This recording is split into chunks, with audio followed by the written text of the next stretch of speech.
कणक जी पोखाई जा सुठा ज़रूरी तरीक़ा। कणक जी पैदावारी टेक्नोलॉजी ते मुश्तमिल ही मालूमाती वीडियो यूरोपी यूनियन जी मदद सां हलंदड़ ग़िज़ाइयत में बहितरी मुतालिक़ प्रोग्राम तहत नंढे हारनि जी सलाहियत खे वधाइण लाइ तयार कई वई आहे। हिन वीडियो जा 3 हिस्सा आहिनि जेके फसलनि जे मुख़्तलिफ़ मरहलनि खे साम्हूं रखंदे नंढनि हारनि जी ज़रूरी सलाहियत में वधारे लाइ तरतीब ॾिना वेंदा। पहिरियों सेशन अक्टूबर में वरितो वेंदो। फसल जी पोखाई खां 1 महीनो पहिरीं जेको फसल जी पोखाई जे पहिरें 45 ॾींहनि ते मुश्तमिल हूंदो, जहिड़ो कणक जी नशोनुमा खां ॾांडी वारे मरहले ताईं। कणक जी अहमियत। कणक अहम ग़िज़ाई जिन्स आहे ऐं पूरे पाकिस्तान में वॾे पैमाने ते पोखी वञे थी। कणक निशास्ते, हयातीन, विटामिन बी ऐं ॿियनि ग़िज़ाई मैदनियात जो अहम ज़रियो आहे। कणक पूरी दुनिया में वॾे पैमाने ते खुराक तौरु इस्तेमाल कई वञे थी ऐं पाकिस्तान जी आबादी पंहिंजे रोज़ाने खुराक में कणक खे आम इस्तेमाल में आणे थी। तरक़ी याफ़्ता मुल्कनि जी भेट में पाकिस्तान में पर एकड़ उपत घटि थिए थी ऐं पाकिस्तान जे तनाज़ुर में कणक जी घटि उपत जा सबब ही आहिनि।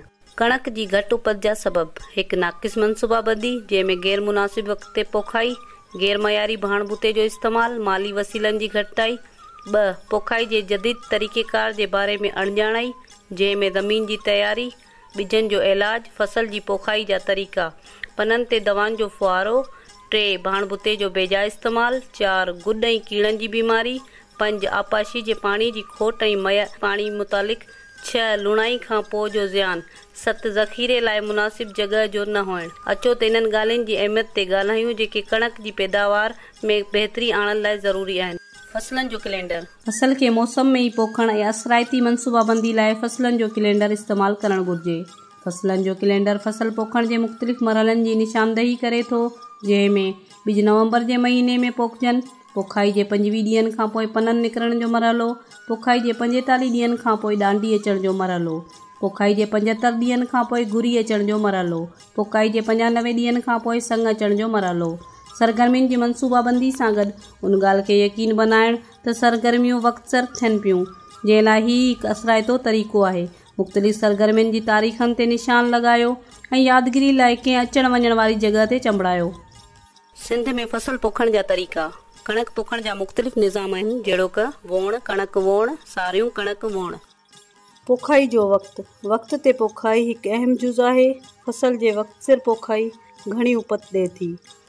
नवंबर जे पहिरें हफ़्ते खां 3 हफ़्ते ताईं कणक जी पोखाई जो मुनासिब वक़्तु आहे। लेट में लेट दिसंबर जे 2 हफ़्ते ताईं पोखाई करे सघिजे थी ऐं उन खां पोइ पोखियल आम तरह घटि उपत ॾिए थी। साफ़ निज ऐं सेहतमंद बिज। सुठे मयार जो बिज। सुठे मयार जो बिज सेहतमंद ऐं सघारो फसल ॾिए थो। बिज खे तस्दीक थियल कंपनी जो पैदा कयल इस्तेमाल करे सघिजे थो ऐं उहो बहितर नमूने साफ़ हुअणु घुर्जे। बिज ख़ालिस, सेहतमंद, बीमारी ऐं कीड़े खां महफ़ूज़ हुअणु घुर्जे। साफ़ बिज में भितर, भोर, मिटी या गाह जा बिज मिलियल न आहिनि हूंदा। ख़ालिस जो मतिलबु त जिन्स मुस्तहकम आहे, उनमें का बि शइ मिलियल न आहे। बिज जो फोटाड़ो 85% खां घटि न हुअणु घुर्जे। बिज जो फोटाड़े जांचण लाइ ॻूण जे टुकरे में बिजनि खे 2 हफ़्तनि ताईं पुसाइणु तजवीज़ कजे थो।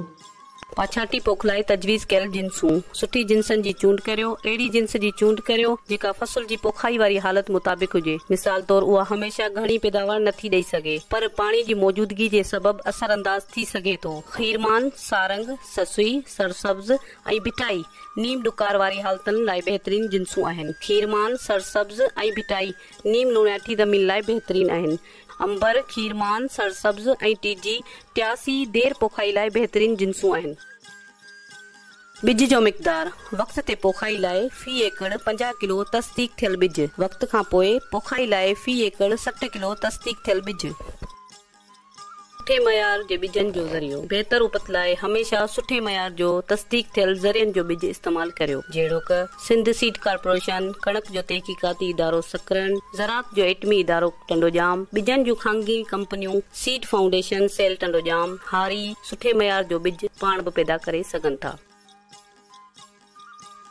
बिज जो इलाज। फंगीसाइड सां इलाज कयल बिज ज़मीन मां पैदा थींदड़ बीमारियुनि खे घटाइण में मददगार साबित थिए थो। पोखण खां पहिरीं अछी सेंवर खे ख़तम करण वारी दवा लॻायो। 1 किलो बिज में 3 ग्राम जी शरह तजवीज़ थियल आहे। ज़मीन जी तयारी। बराबर ऐं सेहतमंद फसल लाइ कणक जी पोखाई वारी ज़मीन जी सतह हिक जहिड़ी रखो जेका गंदगाह सां मुक़ाबलो करे सघे ऐं घटि पाणी ते बि वधीक उपज ॾे। उन लाइ लेज़र ज़रिए हमवार करण वारो तरीक़ो तजवीज़ कजे थो। ट्रैक्टर जे हर सां ज़मीन जी उथल पुथल कयो ऐं उन खां पोइ सुहागे ज़रिए भितरनि खे भोर कयो ऐं ॿूटनि जी बाक़ियात खे शामिल कयो। ज़मीन जा ॿाहिरियां पासा मज़बूत हुअण घुर्जनि ऐं कुअनि जा ॿिर बंदि करण घुर्जनि। मिट्टी जी सघ वधायो, माल जो भाण ॾियो। कणक जी लगातार पोखाई जे करे ज़मीन में नामियाती मादनि जी खोट थियो पवे। ज़मीन जी मादियाती सघ वधाइण लाइ 3 सालनि में हिकु भेरो गुआर, बरसीम, जुअर ऐं जंतर पोखियो। कणक ऐं सारियुनि जी पलाल खे साड़ण बदिरां ज़मीन में शामिल कयो। पोखाई खां 40 खां 50 ॾींहं पहिरीं 8 खां 10 टन माल जो भाण ज़मीन में विझो। पोखाई जो तरीक़ो। नंबर 1, खीरनि ते पोखाई वारो तरीक़ो पाणी जे असराते इस्तेमाल लाइ बहितरीन तरीक़ेकार आहे। नंबर 2, जॾहिं त कणक जी पोखाई लाइ नाड़ी वारो तरीक़ो बहितरीन तरीक़ो आहे। नंबर 3, छाटी वारो तरीक़ो रवाजी तरीक़ो आहे ऐं उन लाइ 5% वधीक बिज घुर्जे थो। वक़्त ते गुॾ। गंदगाह सिधो बूटे सां मुक़ाबलो करे थो ऐं फसल जी उपत घटाए थो। जेकॾहिं गंदगाह ते ज़ाब्तो न आंदो वियो त फसल जी उपत 14 खां 25% घटिजी वेंदी। कणक में आम तौर ते जंगली जौ, झिल ऐं लुलर थिए थी। गंदगाह जी असराइती इंतज़ामकारी। हमेशा गंदगाह खां पाक, साफ़, तस्दीक शुदा बिज इस्तेमाल कयो। हथ सां गुॾ कढणु बहितरीन हिकमत अमली आहे। जे मज़दूर मिली वञनि त वेकरनि ऐं सननि पननि वारे गाह लाइ गाह ख़तम करण वारियूं अलॻि दवाऊं इस्तेमाल करियो। ॿिन्ही क़िस्मनि जे गाह लाइ वसी पैमाने ते इस्तेमाल करियो। निबातात ऐं गाह। पहिरीं पाणी खां पोइ जॾहिं ज़मीन सुठी घिमियल हुजे ऐं गाह जा 2 खां 3 पन निकिरनि उन वक़्तु इस्तेमाल करणु घुर्जे। गंदगाह ख़तम करण वारी दवा जो पाणी सां गॾु मुनासिब मिक़दार इस्तेमाल करियो। नबातात खे ख़तम करण वारी दवा ज़हरीली हूंदी आहे जेका सिहत ऐं माहौल खे बि नुक़सान ॾेई सघे थी। दवा जे फुहारे महिल खाइण ऐं सिगरेट पीअण खां पासो करियो। दवाउनि ते चिटो निशान लॻाए ऐं ॿारनि जी पहुच खां परे रखो। भाण जो इस्तेमाल। भाण जो इस्तेमाल ज़मीन जी चकास वारी रिपोर्ट जी बुनियाद ते करियो। ज़मीन जी चकास वारी रिपोर्ट सां ज़मीन जी मादनी ऐं ग़िज़ाई ज़रड़नि जी ख़बर पवे थी। पननि जी नशोनुमा लाइ नाइट्रोजन जी ज़रूरत हूंदी आहे। पाड़नि ऐं डांडियुनि जी नशोनुमा लाइ फास्फोरस जी ज़रूरत पवंदी आहे ऐं पोटेशियम बूटे जी क़ुवत मदाफ़ियत वधाए थो ऐं भाण बूटे खे मुख़्तलिफ़ ग़िज़ाई ज़रड़ा ॾिए थो। नामियाती भाण इस्तेमाल करियो जहिड़ोक माल जो भाण, भाॼियुनि ऐं फ्रूटनि जी खलनि मां ठहियल भाण ऐं सुकल गाह जो चूरो वग़ैरह। नाइट्रोजन ऐं फास्फोरस जे मुनासिब मिक़दार सां भाण घणे मिक़दार में ॾियण जे करे फसल ज़मीन ते किरी सघे थो। भाण ॾियणु। आम तौर ते विचोली मिट्टी लाइ 1.5 खटो DAP जो ऐं 2 खां 3 थेला यूरिया जा तजवीज़ कया वञनि था। वारियासी ज़मीन ऐं ट्यूबवेल ते पोखे वेंदड़ ॿनी लाइ पुण 1/2 खां 1 थेले पोटाश जी ज़रूरत हूंदी आहे। उन जो इनसार ज़मीन जी चकास ते आहे। फास्फोरस, पोटाश ऐं अधु नाइट्रोजन जो अधु मिक़दार पोखाई खां पहिरीं ज़मीन में छटणु। पहिरीं या ॿिए पाणी खां पोइ बाक़ी अधु बचियल नाइट्रोजन जो छिड़काव कजे। सेशन 2। हिन सेशन में असीं पाणी ॾियण जे वक़्तनि गुॾ कढणु, जीत जड़े जे इंतज़ामकारी ऐं बीमारियुनि ते ज़ाब्ते बाबति सिखंदासीं। हीउ सेशन दिसंबर जे महीने में थींदो जेको डांडी अचण खां पोइ 46 ॾींहंनि आबुनि वारे मरहले ताईं हूंदो। आबू पोखाई खां 100 ॾींहंनि खां पोइ थींदा आहिनि। पाणी जो इस्तेमाल बहितर तरीक़े सां करियो। कणक जे फसल खे मुख़्तलिफ़ मरहलनि ते 2 खां 3 पाणी घुर्जनि। पाणी ॾियण जा 3 अहम वक़्त आहिनि जेके उपत ऐं उन जे मयार में वधारो कनि था। उन सां गॾोगॾु भाण ऐं दवा दरमल वग़ैरह जी सलाहियत खे बि वधाइनि था।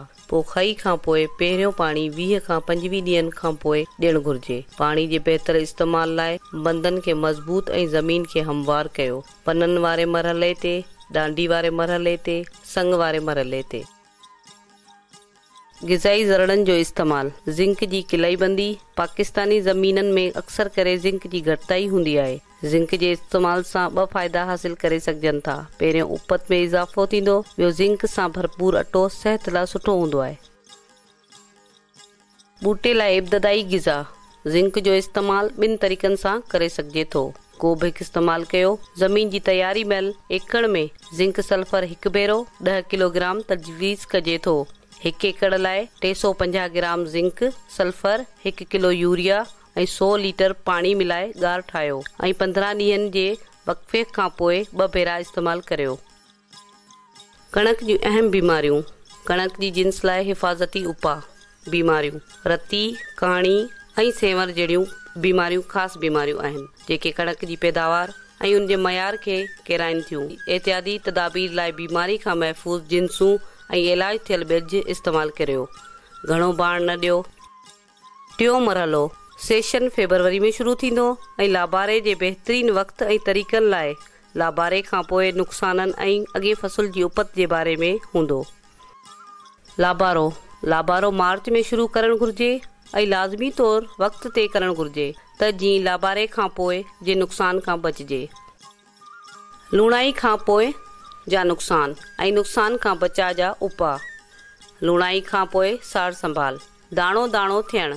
फसल खे वक़्त ते लुणियो। घणो सुकल फसल दाणो दाणो थी सघे थो ऐं उनखे कुआ, पखी ऐं हवा नुक़सान पहुचाए सघनि था। रहिजी वियल फसल जे करे नुक़सान। लापरवाही ऐं निगरानी न हुअण जे करे कुझु ॿूटा लुणण खां रहिजी वञनि। ढेर करणु। संग हमेशह विच तरफ़ हुजनि त जीअं जानवरनि जे करे थींदड़ नुक़सान खां बची सघिजे। यकीनी बणायो त संग पट खे न छुअनि या पाणी में किरियल न हुजनि। गाह में देर थिए थी त नुक़सान जो अंदेशो थी सघे थो। मिसाल तौर बेवक़्ती बरसाति ऐं तेज़ हवाउनि जो हलणु। इहो बहितर थींदो त सुबुह जो लाबारो कजे ऐं शाम जो गाह कजे। सफ़ाई। गाह खां पोइ उनखे सुठे नमूने साफ़ करियो। गाह वारी जॻह सुठे नमूने साफ़ ऐं शगाफ खां पाक हुजे। गाह जे करे नुक़सान। थ्रेशर हलाईंदड़ लाज़मी तौर माहिर हुअणु घुर्जनि। मशीन जी सेटिंग सही हुअणु घुर्जे त जीअं अनाज में बोह ऐं ॾांडियूं न मिलनि। गाह दौरान हवा ऐं झक न हुअणु घुर्जे। गॾु करणु। कणक जा गॾा खणणु महिल या ॿनी खां गाह वारी जॻह ते पहुचाइणु महिल बि जोॻो नुक़सान थी सघे थो। सुकाइणु। अनाज खे तरपाल ऐं काढ़े ते गाह खां पोइ जेतिरो जल्दी थी सघे सुकायो। अनाज खे सुकाइण दौरान कलाक में 1 या 2 उथल ॾियो त जीअं सॼो अन्न हिकु जहिड़ो सुकी सघे। सुकाइण लाइ अन्न जो तह 3 खां 5 सेंटीमीटर हुजे। ज़ख़ीरो महफ़ूज़ तरीक़े सां करियो। महफ़ूज़ ज़ख़ीरो अन्न खे घिमजण खां महफ़ूज़ रखे थो ऐं जीत जड़े खूहनि ऐं पखियुनि खां पुण बचाए थो। अन्न बरसाति ऐं नमी वारी हवा जे घिमजण खां पुण महफ़ूज़ रहे थो। अन्न में नमी 9 खां 12% खां मथे न हुअणु घुर्जे। अन्न खे घणे वक़्त ताईं महफ़ूज़ करे सघिजे थो।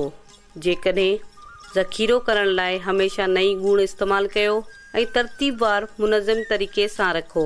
स्टोर या भांडो साफ़ सुथरो, मथाऊं हिकु पासे ऐं हवा जी लंघ खां पाक हुअणु घुर्जे। ज़ख़ीरे वारी जॻह में ॿाहिरें जानवर जहिड़ो क कुतनि, ॿिलनि ऐं कुअनि जो लंघ न हुअणु घुर्जे। घर जे इस्तेमाल लाइ सिधो संओं कीमिया जे इस्तेमाल खां परहेज़ कयो। ज़ख़ीरे करण दौरान निम जा पन इस्तेमालु करियो त जीअं ज़ख़ीरे करण महिल जीतनि जे हमले खां बची सघिजे। मौसम खां पोइ स्टोर खे धुओं ॾिजे ऐं थी सघे त नमी बरक़रार रखण लाइ अनाज खे सिज ते सुकाइजे। बंदि या हवाबंदी वारो तरीक़ो नमी बरक़रार रखण ऐं जीतनि जी नक़ल व हरकत खां बचाव लाइ बिल्कुलु असराइतो तरीक़ो आहे। कणक जी क़ीमत। सरकार हर साल कणक जो अघु मुक़ररु करे थी ऐं अव्हां खे मुक़ररु कयल अघु खां घटि पैसनि ते विकिरो न करणु घुर्जे। ॿिज जी पैदावार। हारी हेठियनि हिदायतुनि ते अमल कंदे पंहिंजी ज़मीन ते मंज़ूर शुदा जिन्सनि जा ख़ालिस, सिहतमंद ऐं मयारी ॿिज पाण बि पैदा करे सघनि था। ज़मीन जी चूंड। अहिड़ी ज़मीन जी चूंड करियो जेका ज़मीनी बीमारियुनि खां पाक हुजे। फसल जी जिन्स। सिर्फ़ तजवीज़ कयल जिन्सूं ई पोखियो। अलॻि पोखणु।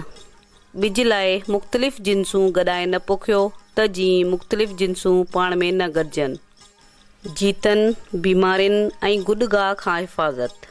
फसल खे लाज़मी तौर ते रवाजी तरीक़नि ऐं दवाउनि जे इस्तेमाल ज़रिए महफ़ूज़ करणु घुर्जे। ॿिज बीमारी लॻल ॿनी मां हरगिज़ हासिल न करणु घुरिजे। पाणी ऐं भाण।